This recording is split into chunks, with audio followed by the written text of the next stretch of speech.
beautiful morning. It is the 1st of August. Woohoo!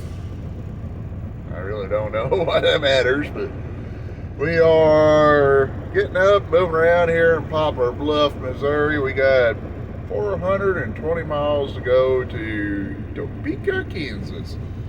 I think I've been to the place before. I can't remember.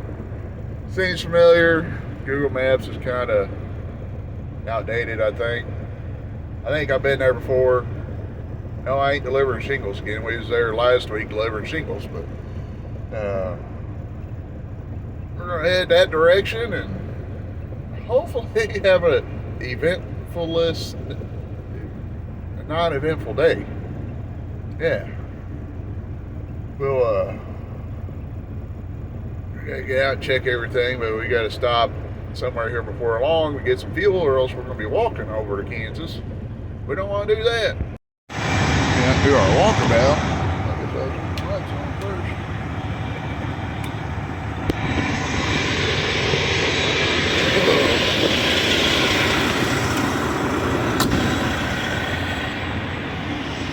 We got our 6-speed. Got a cross chain on the front and the back. Y'all know the deal if you've watched long enough. Main thing is we gotta check, make sure these ain't going nowhere. So far, they ain't going nowhere. One thing a lot of guys forget to do, they don't check their dunnage. See a lot of guys going down the road in their dunnages, they usually have it up underneath the landing gear. Your dunnage will just slide right out coming down the road. Gotta check that stuff. I don't care what anybody says. Bungee cords is not securement for your dunnage or your spare tires or any other junk. Straps, chains is legal securement. DOT can actually write you a ticket for using bungee cords. So, I mean, it's good for holding. They call them tarp straps if you want to be technical with it. There's a reason for it. They're for your tarps. They're not to hold stuff down. Just throwing that out there. 1-inch ratchet straps, 2-inch, 4-inch chains, like I said, whatever. That's securement. Bungee cords, no. Hold them back in your headache rack. Use them when you need to tarp a load. Simple as that. But we're ready to roll. We're going to head towards Topeka. We're going to probably stop in Willer Springs to get some go-go juice at the Loves. Hello, welcome to Loves. And yeah, try to make Topeka today. I don't know if we'll make it to get unloaded or not, but we're going to work that way. What we have here is a couple Tupperware torpedoes. On the left, you got the Squiggly Line Express. On the right, you got Useless Express. One on the left, he can run probably however fast he wants. He'll speed up, slow down. I mean, he come up on me coming into a 55. He's probably running 75 and slammed on his brakes. Got way behind me, now he's back ahead of me. And Useless Express, he's light, 65-mile-an-hour truck, but he probably has star power or, you know, the ability to speed up the pass, but it's annoying. I can tell you that. Well, we've made it to the Loves.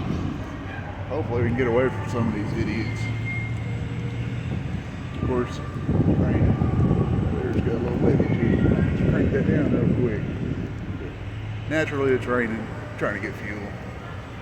That's fine. We'll live. A little truck stop 101 for some of you guys. That hood, 6 foot tall, or just a little under 6 foot.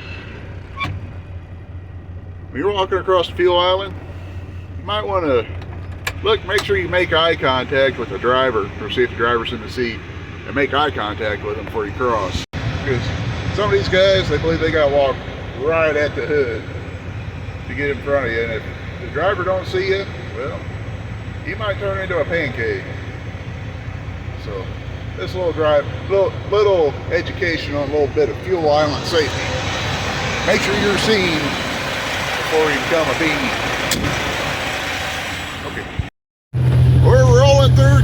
City. Beautiful town, I guess. I don't know. We're rolling through. We're actually going to make it over here before 1 o'clock to deliver. As long as nothing happens. No fireball was getting me a little trouble going through Missouri there for a few minutes. Thought I was going to end up going to a shop, wouldn't build no boost, and then guess it's either boost controller or EGR system or something malfunctioning, and come to life and haven't had no issues since. But, we're rolling right along here. Like I said, we'll be over here before 1 o'clock to deliver. Yeah, there goes a crane, Broderson crane. Might have all parts for that at one point. But yeah, so we're gonna get unloaded and maybe reload again today. I don't know. Oh, a week later we're back in Topeka. Dadgummit. We'll get our beams off and probably head down and get loaded for our load of rock. Ain't supposed to really load till tomorrow, but Brian don't care. They just happy to see me when I show up sometimes. Well, the beams are sitting over there with that big lift right over there. We're empty. Got to kill about another 10 more minutes before we can actually hit the road, but get our reset in, and I guess we'll go and head down and get our rock. Not bad. We're done about 1 o'clock. In here, unloaded, and back in the truck by 1 o'clock. Not bad, not bad. A lot better than I thought it was going to be, but we're doing all right. We're going to move on down to the next adventure. These guys here ain't complaining about their work so far. It's a good year for them. Get it? Good year plant. Yeah, gummit. See, good year. And naturally, we get in here to Emporia and we find the train. Where the train finds me, I really don't know. But either way, the train wins. They're out here in the Mojave Desert known as Kansas. Getting loaded at the big 980F. I don't know what the F stands for. Forklift, I'm not sure. Loading up. I don't know what we're going to do for parking tonight. We got 3 hours left, so I guess we can either send it or I don't know. We're going to get loaded. It's hot. Straight up hot. There's the sun killing me. Alright. We got the hood open. The turbo started cutting out on me again. Those who don't know, right where my wrench is pointing, that's the turbo. Kind of digging around trying to find what it could be. Back there on the back side of the engine, there's air line right here, a metal line, goes back and the fitting seems loose. It was acting like it's got a loose wire or something on it, so I'm gonna see if I can't tighten that fitting down, because this air actuator makes the turbo do all sorts of fun things.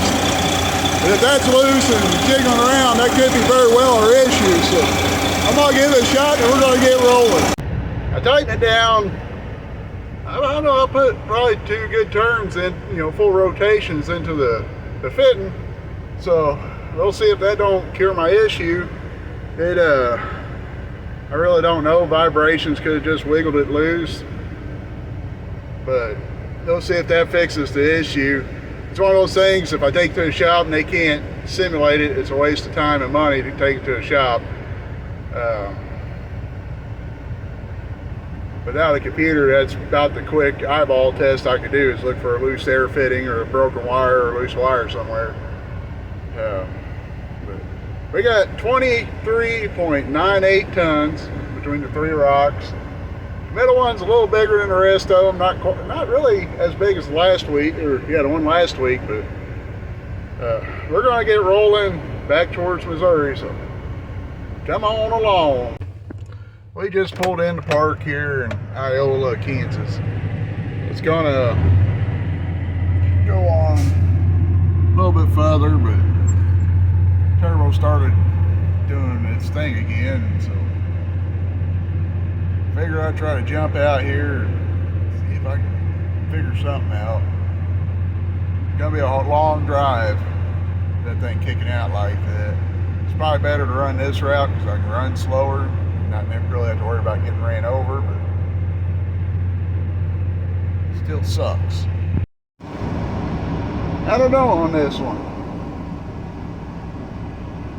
Of course, it's hot out on top of everything, but everything's still pretty hot. I got out there, everything seems to be functioning the way it should as far as the way the I don't know. Couldn't find no air leaks going to the V-pod. I couldn't find no air leaks going to the actuator. The only other explanation would be is there's a short in the wire somewhere, but I'm not really in a place where I need to be stripping the truck down to try to fix it either. So I don't, there's numerous of reasons why, and unfortunately it's too late for me to call and ask questions, so I don't know. I guess we'll figure it out somehow or another. I decided I really want A&W for dinner. It's about, I don't know, quarter mile or so that way. And it is 100 daggum degrees outside. And I decided I really don't want it that much. I guess I'll settle for what I got in the truck. Oh well. So, I guess we'll get up in the morning and see. I really don't know the situation with the turbo. It absolutely has me puzzled. See if it acts up or not on the way home tomorrow.